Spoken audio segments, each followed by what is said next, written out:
What if Severus Snape had been born a woman? Would her story still be one of tragedy, sacrifice, and unrequited love? Let's explore the alternate history of Severina Snape, a brilliant, tormented, and fiercely loyal witch whose life could have been very, very different. Imagine a young Severina Snape growing up in the dreary industrial town of a gifted witch, isolated and misunderstood by her Muggle family. She finds her only glimmer of light in a vibrant, red-haired girl named Lily Evans. Their friendship blossoms over shared magic and shared dreams of Hogwarts. For Severina, Lily isn't just a friend, she's an anchor, the first person to see the magic within her, not just the awkward, intense girl on the outside. They arrive at Hogwarts, and the Sorting Hat places them in rival houses. Severina in Slytherin, Lily in Gryffindor. The distance begins to grow. Severina, brilliant and ambitious, excels in potions and the dark arts. She's drawn to the pure bloods not because she shares their prejudice, but because they offer her power and respect, things she's never had. She desperately wants to prove her worth, not just to the world, but to Lily. But this world is cruel to a half-blood witch in Slytherin. She faces prejudice from her own house and scorn from others.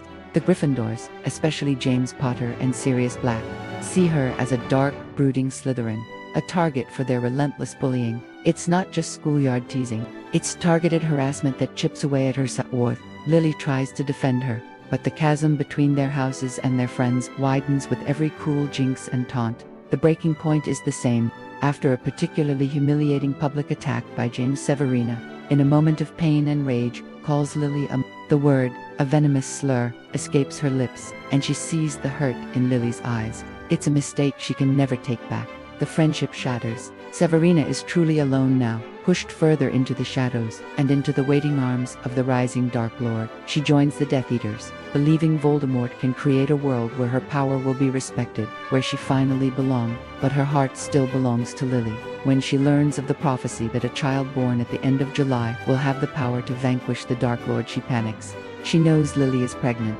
She goes to Voldemort, begging him to spare Lily. It's her first act of defiance, her first step towards redemption. But the Dark Lord is not a man of mercy. He agrees, but Severina knows his promises are worthless. In her desperation, she turns to the one man she despises, Albus Dumbledore. She offers him everything: her loyalty, her secrets, her life. In exchange for Lily's safety, Dumbledore agrees, and Severina Snape becomes a double agent, the Order of the Phoenix's most valuable and most vulnerable spy. The night Voldemort goes to Godric's Hollow is the night Severina's world ends. Lily is gone, sacrificed to protect her son. The pain is unimaginable. Severina is broken. She could have walked away, lived her life in grief. But Dumbledore shows her the path of penance. Her son lives. He tells her he has her eyes. And so, Severina's new purpose is forged in grief and guilt. She will protect Harry Potter.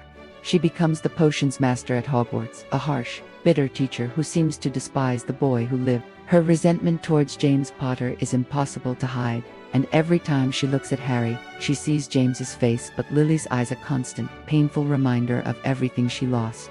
Her life becomes a tightrope walk over a chasm of fire. She feeds Dumbledore information, subtly sabotages Voldemort's plans, and protects Harry from the shadows, all while maintaining her cover as the Dark Lord's most trusted servant. She endures Voldemort's rage, his suspicion, his Cruciatus curses. She endures the hatred of her colleagues and students, who see only a cold, cruel Death Eater. No one, except Dumbledore, knows the truth. Imagine the psychological toll.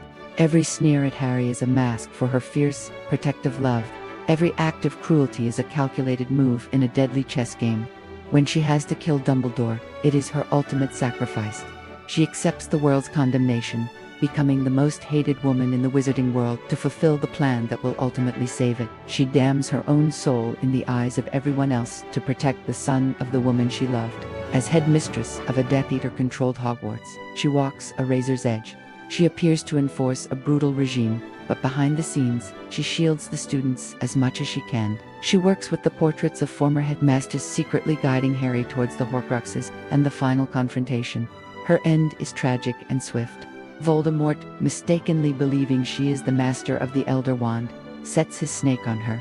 As she lies dying, she sees Harry one last time.